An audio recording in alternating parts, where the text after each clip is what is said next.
ಹೃದಯ ವೀರ ಓಂಕಾರನ ಔದಶ್ಯ ವೀರ ಹರ್ಷ ವೀರ ಕಾರಣ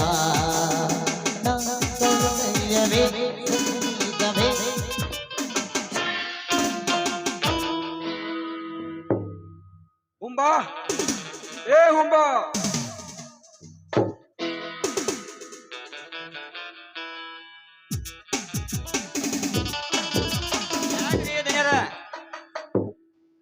ಕಂಠಿಸಲಾಗಿಲ್ಲ ಭೇಟಿ ಕೊಟ್ಟು ಆ ಕೋರಂಡ ಪಾಟಿಗೆ ಭೇಟಿ ಕೊಟ್ಟು ಬಂದೀಯಾ? ಆಯ್ತ್ರಿ, ಎಲ್ಲ ಕೊಟ್ಟು ಬಂದಿಲ್ಲ. ಹಾಗಾದ್ರೆ ಹೋಗು.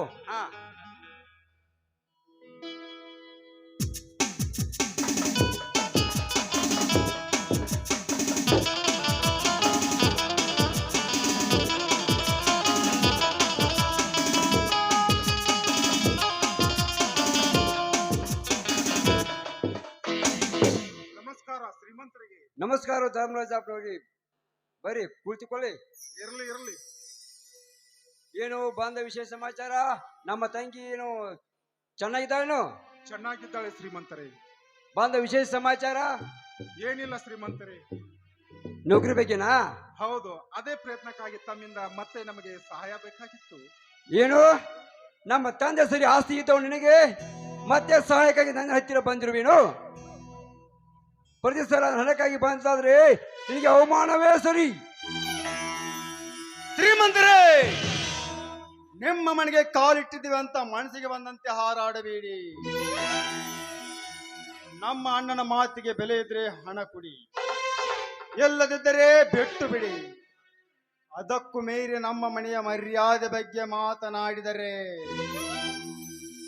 ನಿನ್ನನ್ನು ಗುದ್ದಿ ಕೊಲ್ಲಕ್ಕೆ ಬಲಗೈ ಮೇಲೆ ಬರಬೇಕಾಗಿತ್ತು. ಎಚ್ಚರ ಅಣ್ಣ, ಇವನಲ್ಲಿ ದುಡ್ಡು ಕೇಳಬೇಡ. ನಡಿಯಾಗಣ್ಣ, ಹೋಗೋಣ.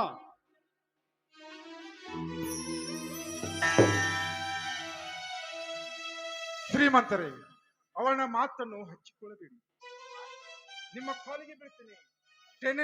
100 ಎಕರೆ ಟೆನೆನ್ಸಿ ಕಾಯ್ದೆಯಲ್ಲಿ ಮುಳುಗಿದ ಕಾರಣ ಈ ರೀತಿ ಮಾತನಾಡಿದ್ದಾನೆ. ಕ್ಷಮಿಸಿ ಅವನ ಮಾತನ್ನು. ಇರ್ಲಿ, ಮುಂದೆ ನನ್ನ ಹೆಸರಿಗೆ ಕೀರ್ತಿ ಸಿಗಬೇಕಾದ್ರೆ ಪಾಪ ಹುಚ್ಚು ಹುಡುಗ ಮಾತನಾಡಿದ್ರೆ ಏನಾಯ್ತು, ಕ್ಷಮಿಸಬೇಕಾಗುತ್ತದೆ.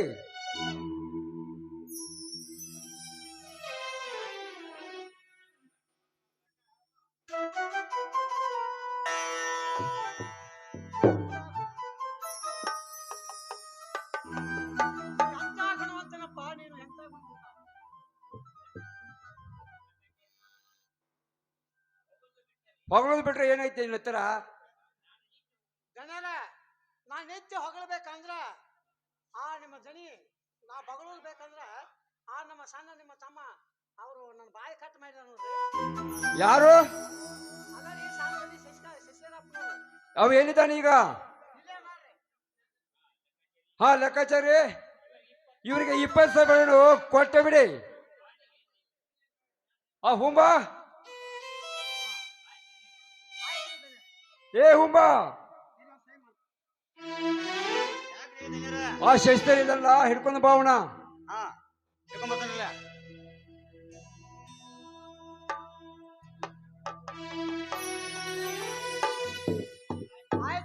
ಆಯ್ತು ದಣ್ಯರ, ನಾನಿನ್ನು ಹೋಗಿ ಬರ್ತೀನಿ. ಹೋಗಿ ಬನ್ನಿ.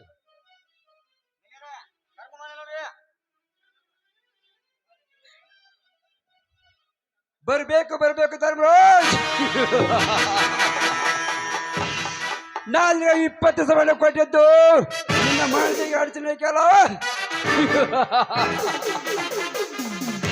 ತಮ್ಮಂದಿನ ಬಾಳ ಬೆಳಗತ್ತೆ ಎಂದು ಆ ದೀಪ ಹಚ್ಚಿದಿಲ್ಲ, ಆ ದೀಪವನ್ನು ಆರಿಸಲಿಕ್ಕೆ ಅಂದು ನನ್ನ ತಂಗಿಯ ಸವಿ ನೆನಪಿಗಾಗಿ ಮತ್ತೆ ಯೋಚನೆ ಮಾಡದೆ 20,000 ಬೆಳೆವನ್ನು ನಿನಗೆ ಕೊಟ್ಟಿದ್ದೆ.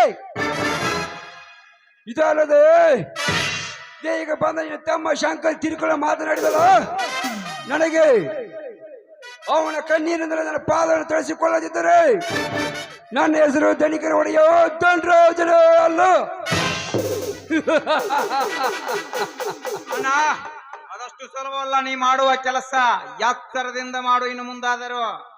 ಯಾಕೋ ಶಶಿ, ಕುಸುಮದ ಜೋಪಾನ ಮಾಡಿದ್ರು ವಿಷಕಾಲ ಬರುವೇನೋ ಮೂರ್ಖ. ಅಲ್ಲ ಕಣಣ್ಣ, ನೀ ಮಾಡುವ ಕೆಲಸ ಕನಸು ಕಾಣ್ತಿರುವೇನು ನೋಡು. ಬಡವರ ದಾರಿಯ ಬಿಡಿಸಿ ಇನ್ನು ಮುಂದಾದರೂ ಸರಿಯಾಗಿ ಮಾಡುವ ಆ ಕೆಲಸವನ್ನು. ಶಶಿ, ಕುಸುಮದ ಅಂತ ನೀನು ಜೋಪಾನ ಮಾಡಿದೆ. ಈ ಕುಸುಮತೆ ಅಲ್ಲ, ನಿನ್ನ ನಾಗರ ಹಾವಿನಂಕ ಹೇಳಿ ಹಚ್ಚಿ ಕಚ್ಚಬೇಕಾದಿತ್ತು. ಯಾಚರ ಕಚ್ಚಬಾರದೊಂದು ಹೆಡೆ ಬಿಚ್ಚಿ ನೋಡಿದ್ರು ಅಣ್ಣ, ಕಚ್ಚಲು ಅವಕಾಶ ಮಾಡಿ ಕೊಡ್ತೀಯ. ಇನ್ನು ಮುಂದಾದರೂ ನೀನು ಬಡವರ ಮೇಲೆ ಮಾಡುವುದು ಬಿಟ್ಟು ಬಿಡಣ್ಣ. ಇನ್ನಾದರೂ ಬಿಟ್ಟು ಬಿಡು, ಹುಷಾರದಿಂದಿರು. ಶಶಿ, ದೀಪ ಹಾರುವ ಮುನ್ನವೇ ಪ್ರಕಾಶಮಾನವಾಗಿ ದೀಪ ಹಾರುತ್ತದೆ ಹೊರತು ನನ್ನ ಎದುರಿಗೆ ಮಿಂಚುತ್ತಿದ್ದಿಲ್ಲೋ ನಾಳು. ಕಾರ್ತಿ ಗಂಡಂದ್ರೆ ಎಲ್ಲ ಬಂದು ಈ ಶಿವಮೊಗ್ಗದ ಕಾಲಿನಲ್ಲಿ ಬೀಳುತ್ತಿರುವಾಗ ಒಬ್ಬ ಕುದುರೆ ಸವಾರನಾಗಿ ನನಗೆ ಎದುರು ಉತ್ತರ ಕೊಡ್ತೀನೋ ಬಚ್ಚ. ಧರ್ಮದ ದಾರಿಯಲ್ಲಿ ನಡೆಯುವವರ ಮನೆಯ ಮುರಿಬೇಕೆಂಬ ನಿರ್ಧಾರ ಮಾಡಿದೀಯಣ್ಣ. ಹಿಂಸೆ ಮಾಡುವ ಹೊರಟರು ನಿನ್ನನ್ನು ಅಣ್ಣನೆಂದು ಹೇಳಿಕೊಳ್ಳಲು ನನಗೆ ನಾಚಿಕೆ ಆಗುತ್ತದೆ. ಇನ್ನು ಮುಂದಾದರೂ ಅದನ್ನು ಬಿಟ್ಟು ಬಿಡು. ಬಡವರಿಗೆ ಹಿಂಸೆ ಮಾಡಲು ಹೋದರೆ ಧರ್ಮ ನಿನ್ನನ್ನು ಬರಿಕೆಯಲು ಮುರಿಯುತ್ತದೆ ಅಣ್ಣ, ಬರಿಕೆಯಲು ಮುರಿಯುತ್ತದೆ. ವಿಚಾರದೆಂದರು ತಾಳು ಬಡವ, ಮೋಸ ಮಾಡಿದೆವು ಧನರಾಜ್, ಮೋಸ ಮಾಡಿದ್ಯಾ. ಯಾವ ಕೆಲಸಕ್ಕೆ ಹೇಸದ ಈ ಧನರಾಜ್? ಆ ಧರ್ಮನ ಹಿಂದೆ ಬಿದ್ದೇನೋ ಲುಚ್ಚ. ಅಪ್ಪನ ಮಾತ ಕೇಳಿ ನೀನಪ್ಪ ಲುಚ್ಚ. ಕೊಂದೇ ಬಿಟ್ಟಲು ಧನರಾಜ್, ಕೊಂದೇ ಬಿಟ್ಟ್ಯಾ. ನೀನು ಉಳಿಯಬಾರದು. ಏ ಹುಂಬ, ಅದಾಗಿ ತಗೋದ್ಲೆ ಫೋಟೋ. ಇದ ಫೋಟೋ ನಾಳೆ ಊಟಕ್ಕ ಪೂಜೆ ಮಾಡಕ್ ಬೇಕಿಲ್ಲ, ಅದಕ್ಕೆ ಆಯ್ತು. ಆ ಕ್ಷಣವನ್ನು ಎಲ್ಲರೂ ಹೂತು ಹಾಕಿ ಬಾ. ಆಯ್ತಲ್ಲ. ಮುಂದೆ ನಾನು ನೋಡ್ಕೊಳ್ತೇನೆ.